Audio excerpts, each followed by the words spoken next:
Vous n'en avez pas marre de ces personnages stéréotypés et idéalisés dans nos films et séries? De ces femmes bimbo au corps de Barbie, élégantes, habillées en marques luxueuses et ultra érotisées, qu'elles soient ados ou adultes? Dans les années 2000, on avait des séries comme Desperate Housewives, Gossip Girl, Californication. Aujourd'hui, nous avons Riverdale ou Dynasty qui racontent toujours la même histoire, de jeunes riches ultra beaux qui se battent pour leur richesse et leur réputation. Bon, mon résumé est un peu réducteur. Ces séries ne sont pas totalement sexistes car les personnages évoluent fortement au fil des saisons.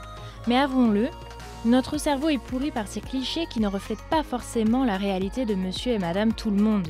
La mère de famille débordée par les tâches ménagères mais qui est toujours tirée à 4 épingles avec brushing et manucure impeccable. Perso, je suis plutôt queue de cheval dégueulasse et jogging dégueulasse.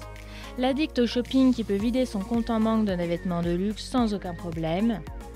La bimbo qui est simplement là pour un coup d'un soir. La brune ultra sophistiquée et ultra bitch. Sans oublier la petite fille modèle, blonde et parfaite en apparence. Dans la vraie vie, la femme ne ressemble pas à ça. C'est pourquoi, en cette journée du 8 mars 2019, j'ai décidé de vous parler de 4 personnages féminins décomplexés, profondément réalistes qui nous font du bien. Commençons par Anna dans la série Girls. Girls, c'est le portrait de 4 jeunes femmes qui se lancent dans la vie active. Amitié, amour, sexualité, travail, famille. Chaque personnage est détaillé, exposé, trituré dans différentes situations et avec de nombreux personnages secondaires, de façon à proposer aux spectateurs une magnifique photographie de la féminité dans tous ses états.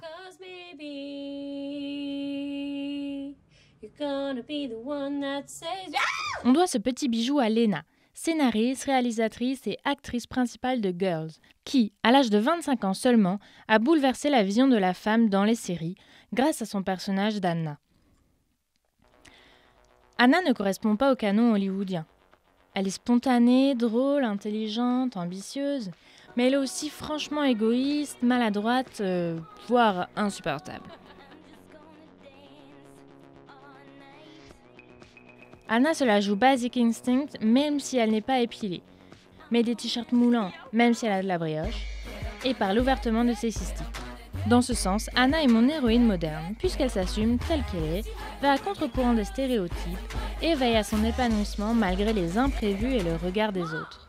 Savoir assumer son corps, savoir s'entourer des bonnes personnes, faire des choix. Bref, c'est l'histoire de la vraie vie et on s'y identifie avec bonheur.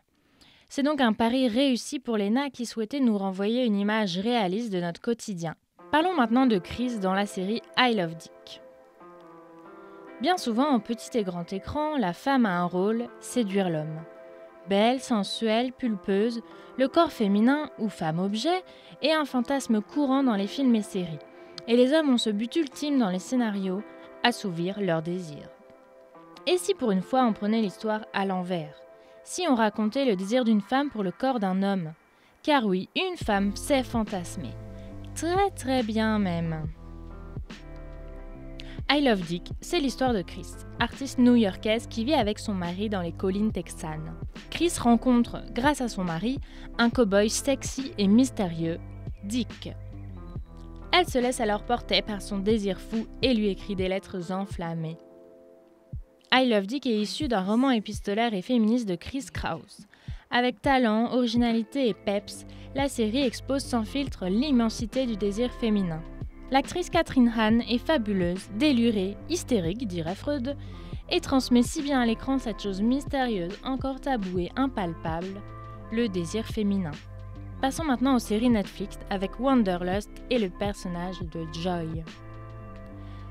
Joy est thérapeute pour couple. Elle approche de la cinquantaine, a 2 enfants, un mari aimant, une belle maison. Sa vie semble parfaite, mais en vérité son couple est aussi bancal que celui de ses clients.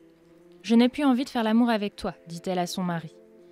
Mais ce n'est pas une fin en soi, puisque l'amour est toujours là. Le couple décide alors d'avoir l'un et l'autre des amants pour mieux se retrouver. Cette crise de la quarantaine met en avant un personnage féminin libéré à la recherche du bonheur et de l'équilibre de son couple. Joy s'assume pleinement jusqu'à avouer son aventure à ses enfants. Cette quête du bonheur sexuel va à l'encontre des bonnes manières et du couple socialement accepté. Une ouverture d'esprit et des mœurs qui fait du bien au moral. Restons dans la même veine avec cet incroyable personnage qu'est Gemma dans Dr. Foster. Cette femme va vivre les pires drames familiaux, les pires humiliations et déceptions, jusqu'à découvrir le visage caché de son mari après tant d'années de vie commune. Des découvertes à glacer le sang qui vous embarqueront dans un thriller psychologique et virevoltant et qui feront rugir le ou la féministe qui est en vous. Mais sans vouloir coller des étiquettes, Dr. Foster n'est pas une série féministe. C'est simplement l'histoire d'une femme qui va se battre pour son fils, son travail et son bonheur, malgré les épreuves et souffrances endurées. J'irais même jusqu'à dire que c'est un thriller digne d'un Villeneuve. Un ennemi sans les bizarreries ou un prisonneur sans la violence.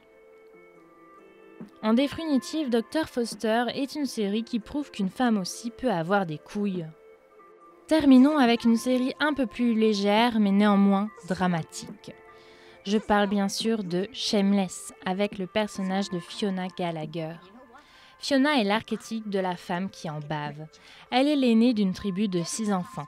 Sa mère est absente, son père est alcoolique. Elle n'a pas d'autre solution que de s'occuper de cette famille. Shameless a le mérite de proposer au spectateur un personnage riche et réaliste. Effectivement, le rôle de Fiona ne se limite pas aux tâches ménagères. On la découvre au travail, avec ses amis, avec ses amours. Elle refuse même l'aide du petit ami riche et parfait qui la couvre de cadeaux. Et même si elle accepte de lâcher prise le temps d'un instant dans les bras d'un homme, elle place toujours sa famille et son épanouissement en premier. Et voilà, cette vidéo est terminée, j'espère qu'elle vous aura plu. C'était la première vidéo de Fruits Confits. Savez-vous que Fruits Confits, c'est un site internet qui permet de trouver des idées de films et séries selon ses plus folles envies. Fruits Confits, c'est un collectif de 17 rédacteurs passionnés et bénévoles. Et moi qui vous parle, c'est Josepha, fondatrice et rédactrice en chef de Fruits Confits. Là, ici, la binoclarde là. Pour nous soutenir, pour découvrir nos nouvelles vidéos, abonnez-vous! Enfin, ramenez votre fraise, quoi!